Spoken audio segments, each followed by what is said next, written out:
Shalom saudara, kembali ke Abam, ini episode 823. Oke, Bapak Pendeta Yehuda, silahkan membacakan pertanyaannya.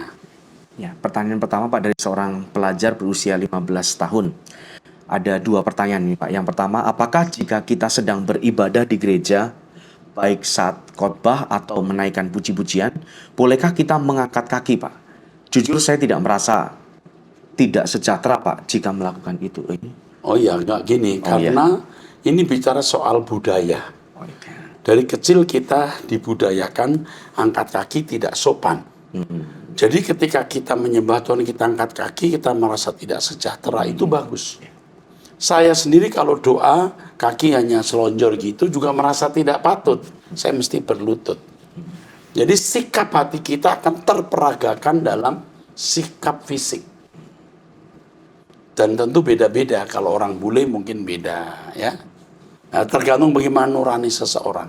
Oke. Pertanyaan yang kedua, beberapa bulan sebelumnya Pak, saya ditanyain teman saya soal neraka. Jadi saya menjelaskan sesuai ajaran Pak Erastus dan Pak Wigno Tanto. Tapi ada pertanyaan yang saya tak bisa jawab. Berikut pertanyaannya.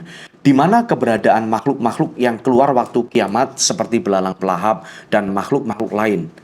Apakah makhluk-makhluk ini figuratif Pak? Oke, saya jawab. Semua makhluk yang tidak memiliki roh itu determinate, vanish, lenyap. Nah, nanti apakah masih ada binatang, hewan dan lain-lain? Mungkin ada, mungkin tidak. Itu tidak prinsip, ya. Tapi makhluk-makhluk itu tidak akan ada kecuali yang memiliki roh itu abadi bersama Tuhan atau dibuang ke dalam neraka. Oke. Tetap makhluk ini figuratif atau bukan gitu yang di kitab Wahyu. Kan Wahyu banyak bahasa figuratif. Oh ya, makhluk ini.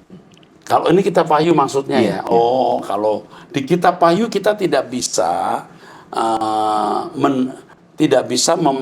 memahami makhluk itu sebagai satu individu, seperti misalnya tidak bisa kita pahami sebagai individu. Tidak selalu bisa kita pahami, ya. Seperti misalnya kuda, yang mulutnya api itu loh. Itu mungkin tank itu, bukan kuda. Kan zaman dulu orang belum pernah tahu tank. Lihatnya kuda yang mulutnya mengeluarkan api, itu bisa tank, ya. Dragon, ular. Ini bukan ular itu iblis, itu Lucifer. Nah, jadi kita harus melihat yang mana. Kadang-kadang memang itu figuratif, ya, dalam arti tidak pernah akan ada. Seperti kuda yang keluar mulutnya ada apinya, mungkin tank nggak akan pernah ada. Tapi dragon, apa itu? Naga. Itu di sana nanti tidak ada naga, tapi yang ada Lucifer yang dibuang dalam api. Itu. Oke, makasih. Ya. Tetap semangat Pak Erastus dan Pak Yehuda atas pemberitaan khotbah dan seminar logos yang Bapak paparkan. Jangan peduli Pak jika orang-orang itu menghujat dan melempari Bapak dengan batu. Sebab apa yang Bapak kemukakan selama ini mampu mengubah saya Pak. Saya adalah satu dari banyak testimoni bukti dari keberhasilan khotbah Bapak mengubah kami. Amin. Terima kasih Pak, we love you Pak Erastus dan Pak Yehuda, God bless you. Umur berapa ini? Usianya 15 tahun Pak, pelajar. 15 tahun ya. Keren ya. Siapa namanya? Nggak disebutkan namanya. Cuma pelajar 15 tahun. Kamu mantap sekali ya. Berubah hidupnya. Hidupnya nggak umur 15 tahun bilang hidupnya diubah, itu hebat loh. Oke, yuk. Ya, yang berikutnya Pak dari seorang pelajar berusia 16 tahun. Nah, ini yang umur 15-16 dipisahkan, dicatetin nama-namanya. Iya. Itu bisa jadi pasukan hari esok ini. Ini juga 16 tahun ini. 16 tahun, iya, pelajar juga Pak. Bahasa Inggrisnya juga sudah mulai kelihatan. Coba. Iya, tinggal di Jakarta Pak. Ya. Shalom Om Eras, I was born and raised into a different religion such as Christian, Muslim, and Jewish. Saya mempelajari dan mengikuti sakramen masing-masing agama itu. Ada beberapa hal yang saya temui bahwa di Muslim dan Jewish memiliki waktu jam doa dan larangan-larangan tertentu tidak boleh dilakukan. Tapi di Kristen tidak. Dan ketika melakukannya pun saya merasa tak ada tekanan dan damai. Maaf ya Om, saya mau nanya apakah Tuhan Yesus tidak membutuhkan penyembahan atau doa jam tertentu seperti yang dilakukan agama lain? Oke, saya jawab dulu. Di dalam Kristen kita menyembah Allah dalam roh dan kebenaran, artinya sikap hormat setiap saat, dimanapun dan kapanpun. Itu kita tujukan kepada Allah Bapa, juga kepada Tuhan Yesus. Di Kristen, apakah kita tidak perlu menyucikan diri sebelum berdoa dan bersujud, Om? Ya, saya kira kalau kita mau berdoa, tidak ada salahnya kita segar, kita mandi, cuci muka, supaya kita fresh. Tetapi itu tidak ada kaitannya dengan kekudusan yang terkait dengan religius. Itu terkait dengan higienis. Ya. Ya, oke. Karena saat ini saya menjadi krisis identitas jadinya, Om. Meskipun begitu, saya tetap mengikuti dan menghadiri ibadah Om, baik online maupun offline. Bagaimana ya Om, agar saya bisa memaksakan diri saya untuk yakin bahwa Tuhan Yesus Kristus adalah Tuhan saya satu-satunya, Om? Oh ya, Yesus Kristus Tuhan kita satu-satunya, nak. Tidak ada Tuhan lain selain Yesus Kristus. Allah Bapa kita itu Allah Bapaknya Tuhan Yesus. Tuhan kita juga yang lebih besar dari Yesus anaknya. Satu-satunya Tuhan.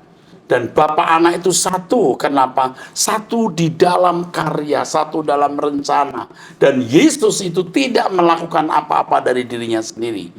Melakukan apa yang Bapa kehendaki. Maka Yesus dikatakan Tuhan bagi kemuliaan Allah. Oke, walaupun dua pribadi, tapi satu dalam kehendak, dalam rencana, dalam karya. Oke. Karena meskipun saya melakukan sakramen-sakramen di agama lain, selalu ada suara di hati kecil saya bahwa Jesus choose me. Thank you Om Eras. Iya nak, Terima Yesus kasih, itu Tuhan. satu-satunya Tuhan ya. Kalau Alkitab di dalam Yohanes 17 ayat 3, satu-satunya Allah yang benar dan satu-satunya Tuhan. Yesus itu yang diutus Pak, itu Tuhan. Itu benar ya. Jadi kalau kamu mendengar orang berkata Pak Eras tidak mengakui Yesus sebagai Tuhan, waduh, ya itu tidak benar ya nak. Oke, teruskan. Berikutnya dari seorang pria berusia 35 tahun, sudah menikah, tinggal di Alor, Nusa Tenggara Timur. Ya, Di lingkungan saya khususnya dan di kabupaten saya umumnya, setahu saya semuanya atau rata-rata menganggap Bapak Eras sesat karena di sini dominan penganut doktrin Calvinis atau karismatik atau SSC. saksi Yehova. Saksi Yehova ya. Saya seorang ketua pemuda di gereja saya. Saya sudah mengikuti Bapak Eras atau Truth ID dari tahun 2017. Dan dalam pergumulan saya melawan dosa masih jatuh bangun karena saya kurang serius dan nekat dan saya menyesali itu setiap saat. Sedangkan dalam lingkungan pemuda atau gereja, saya sering memimpin khotbah pada ibadah-ibadah pemuda dengan materi khotbah yang saya pelajari dari Truth ID atau khotbah-khotbah Bapak Eras lainnya. Dan saya menghindari berbicara sangat prinsip tentang doktrin dikarenakan doktrin yang saya pahami dalam kurung Erastian berbeda dengan mereka. Seandainya mereka tahu, pasti saya dibully dan dikucilkan dan dianggap sesat. Saya bukannya takut bulian dengan pengucilan itu, tetapi komunitas rohani saya cuma di situ. Sebab di Alor saya tidak pernah atau belum menemukan orang yang sefrekuensi dengan suara kebenaran. Apakah dilema saya ini salah? Atau apa yang harus saya lakukan? Terima kasih Bapak Eras dan tim Abam, Tuhan Yesus memberkati. Kamu sudah tepat sekali nak. Jangan sebut nama saya, jangan mengaku pengikut Erastus atau Erastian. Yang penting kebenaran kamu sampaikan. Dan saya salut di tengah-tengah gelombang itu kamu tetap setia kepada kebenaran. Salut, Tuhan memberkati. Berikutnya dari seorang wanita berusia 66 tahun. Shalom Pak Erastus, saya mau bertanya tentang Ibrani 7 ayat yang ke-9.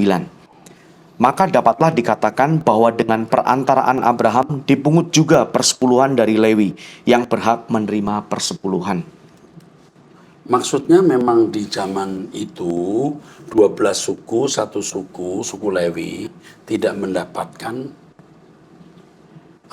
tanah garapan.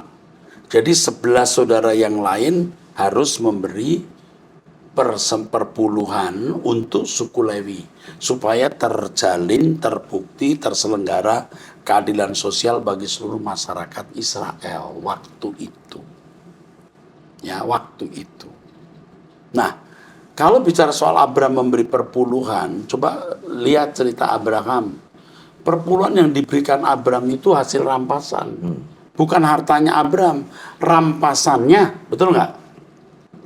Begitu. Nah, orang bilang Abraham memberi perpuluhan, dia tidak memberi tiap bulan loh. Ya, saya kira itu saja yang saya bisa jawabkan. Oke, Tuhan memberkati.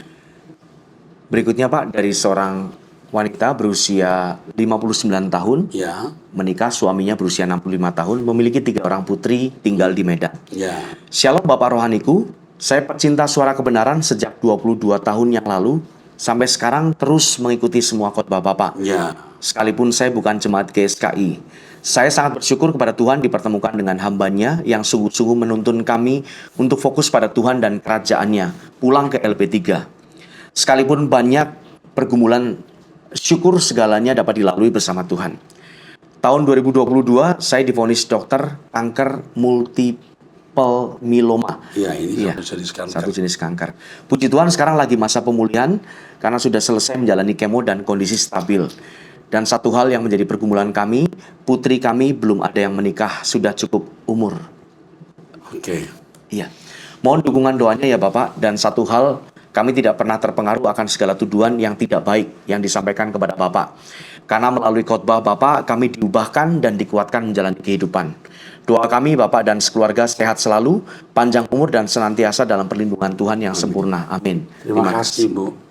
Masalah ibu bisa lewati kan soal kanker tadi.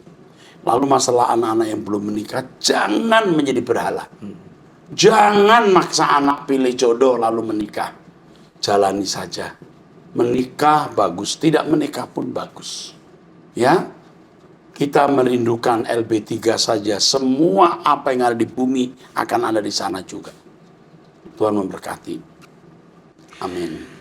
Selanjutnya Pak, dari seorang laki-laki pelajar berusia 15 tahun. Shalom Pak Eras, saya ingin bertanya, bisakah Pak Erastus kalau berkhotbah tidak menggunakan kata bodoh atau goblok? Ya, kalau goblok sudah tidak atau jarang. Kalau bodoh masih. Tapi nggak ada kata lain selain bodoh ya. Mungkin akan saya kurangi ya, tapi bagus ya. Kata goblok itu tidak boleh. Ya. Ya. Saya sudah hampir-hampir ya, kadang-kadang saya lepas ngomong, saya bilang maaf, maksud saya bodoh. Kan di Alkitab juga ada kata bodoh. Kecuali Alkitab tidak berkata bodoh. Memang bodoh gitu. Ya, bahasa di Alkitab kita pakai, tapi Alkitab tidak menggunakan kata goblok gitu ya. Even goblok and bodoh same. Ya. Kalau di Alkitab malah kata stupid, foolish ya. Itu dalam bahasa Inggris. Ya, tinggal di mana kita berada, kita harus bisa membawa diri. Terus Jujur saya agak kecewa sama Pak Eras karena saya melihat Bapak saya sendiri semenjak mengikuti Bapak dari tahun 2018. Bapak saya suka ngomong begitu karena Pak Eras. masuk karena saya Iya. padahal saya tahu persis Bapak saya bagaimana. Bapak saya kalau marah gak pernah ada kata kasar, bahkan kata bodoh pun tidak ada. Dari kecil saya sudah meneladani Bapak saya ini, tetapi disitulah saya kecewa berat ketika Bapak saya mengatakan hal-hal seperti itu, dan Bapak saya menjadi orang yang bertemperamen kasar semenjak ikut ajaran ini. Entah seperti ada setannya atau bagaimana. Oke, sebentar. Semua kesaksian yang pernah kita dengar, mendengar suara kebenaran itu berubah positif. Hampir. Jadi tidak ada orang yang ikut suara kebenaran jadi temperamen, jadi marah. Tidak pernah ada. Tidak pernah ada. Tidak pernah ya. Yang ada tambah sabar, tambah mengerti orang lain ya. Kalau hanya kata goblok atau bodoh. Goblok sudah tidak pernah saya katakannya. Jarang sekali. Kalau lepas, maaf saudara, maksud saya bodoh gitu ya.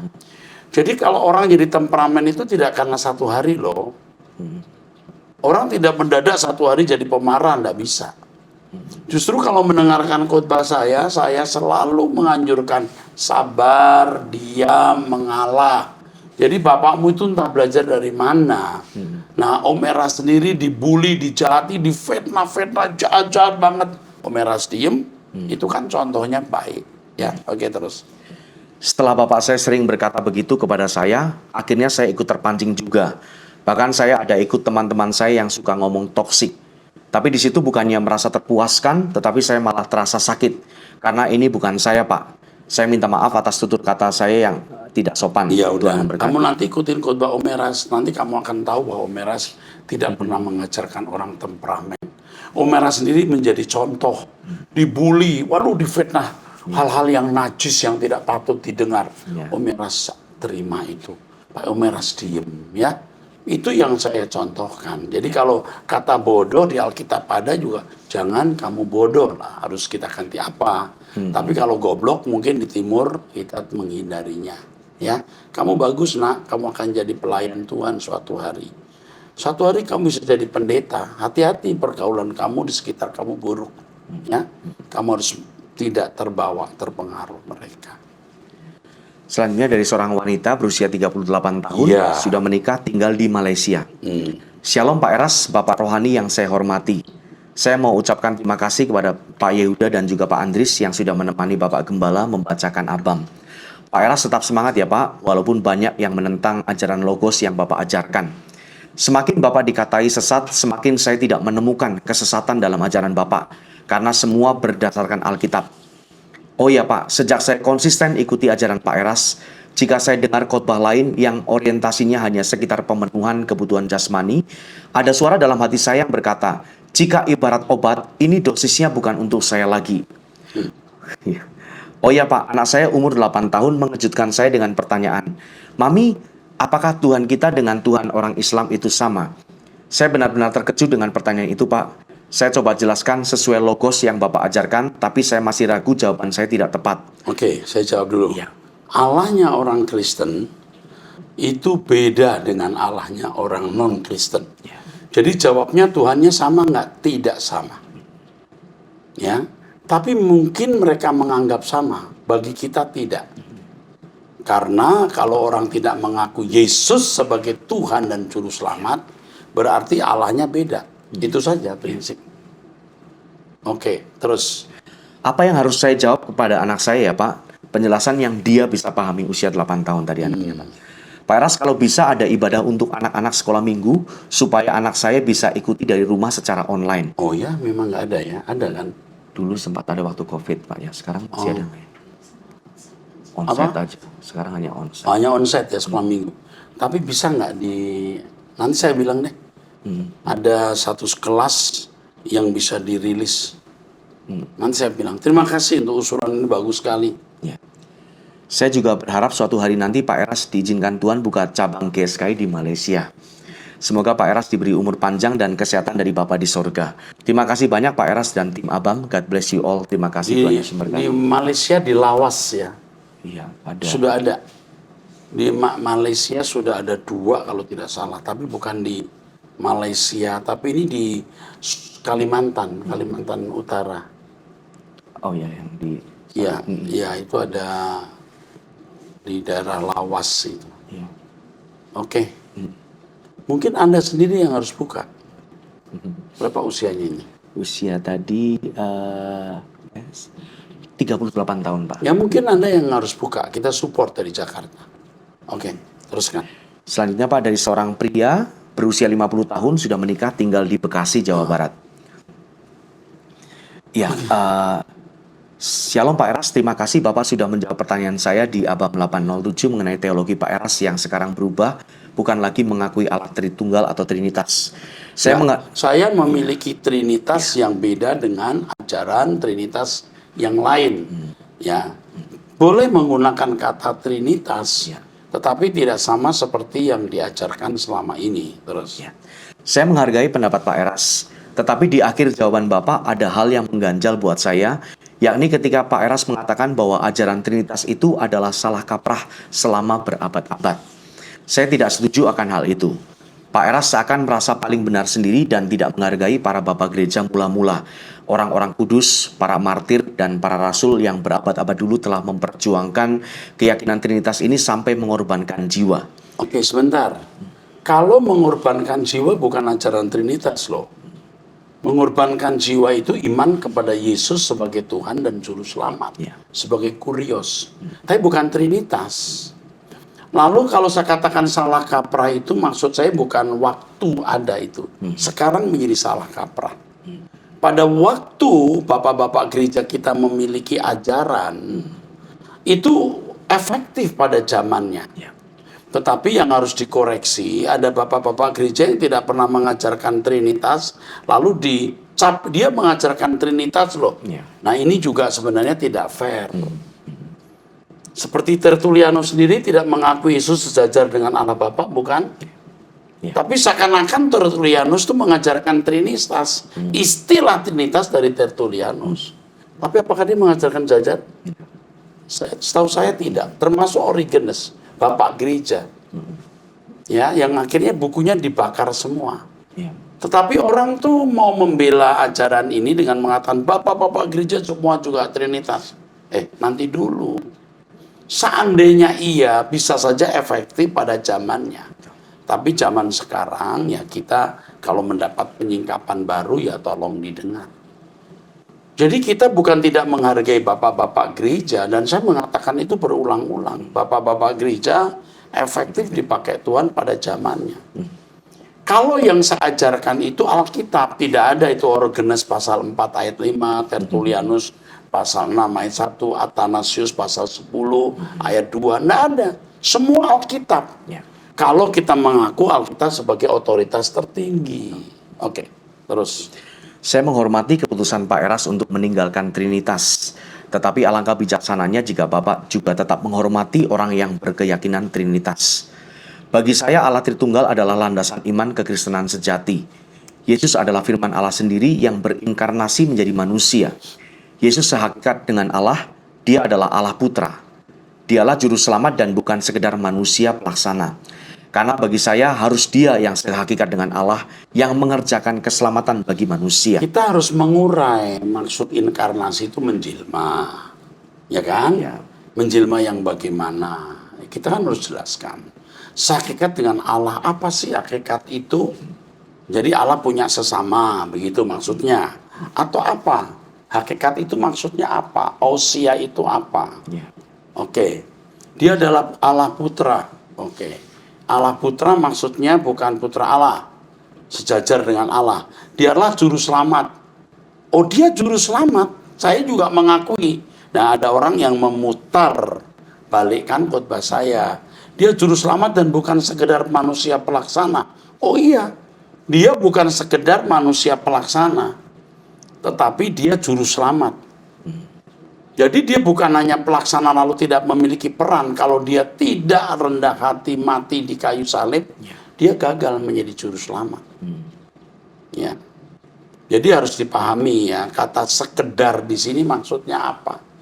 Pelaksana apa yang dilaksanakan, dan harus tajam, dan ketajaman itu yang sekarang sedang saya olah.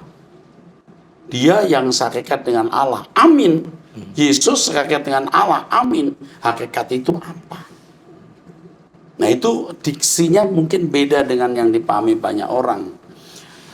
Yang akhirnya apa yang saya ajarkan itu memiliki implikasi dan implementasi yang kuat untuk kehidupan Kristen kita.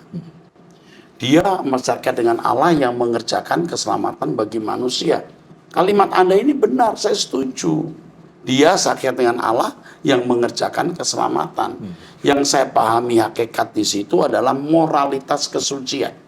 Kalau dia tidak punya moralitas kesucian, dia tidak bisa menyelamatkan kita.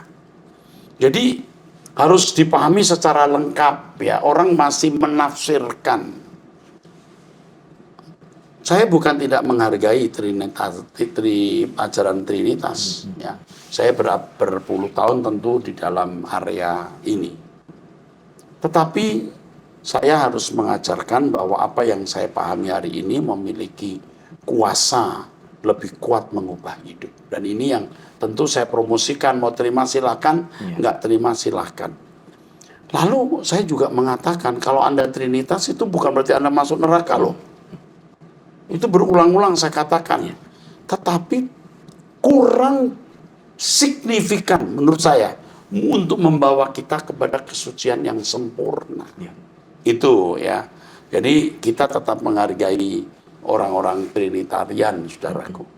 Tetapi saya harus mengatakan salah kaprah itu pun juga mungkin 1-2 kali saya ucapkan. Mungkin lain waktu tidak boleh kita ucapkan, itu bisa melukai. Ya. Kita mengajarkan A saja, ini putih. Berarti yang ini bukan putih, gitu ya. Itu aja sudah konsekuensi logis yang melukai. Oke, teruskan. Boleh saja Pak Eras mengajarkan teologi yang berbeda, tetapi hendaknya kita tetap saling menghormati. Sama halnya saya pun menghormati mereka dari aliran Saksi Yehova. Demikian keberatan saya atas pernyataan Pak Eras soal Trinitas salah kaprah berabad-abad. Semoga ini menjadi kritik yang membangun karena saya masih percaya bahwa Pak Eras tidak anti kritik. Terima Oke, kasih. aku berterima kasih untuk masukan ini dan minta maaf untuk kata salah kaprah yang melukai.